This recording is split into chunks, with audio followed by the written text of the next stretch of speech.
Ujo Jano zo Šuňavy. Do domčeka mu zaviedli Wi-Fi. Notebook kupoval on sám. Je to bohvan, technika. Počítačového lektora nepotreboval, pomohla mu rodina. Notebook, Skype, Google.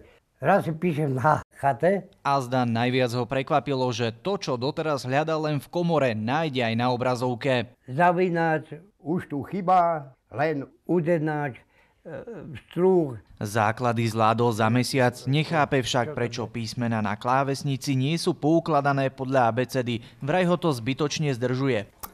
A, S, D, F, toto, U.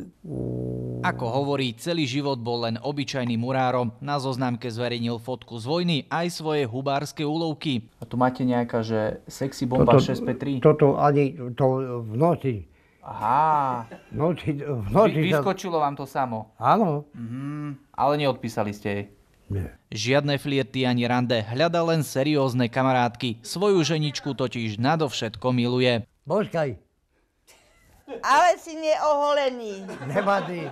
Jeho Anička však hovorí, odkedy má dedo novú zábavku, na ich malom gazdovstve to ako si viac fláka. Na Mojana, ja tu musím krmiť a on doma sedí pri počítači. Ale vraj vždy lepšie, ako by mal vysedávať v krčme, nehovoriac o radosti, keď sa čosi nové naučí. A je to tady. Rodina tohto muža tvrdí, dedo je z roka na rok väčší beťar. Faktom ale je, že to nadšenie by mu mohol kdekto závidieť.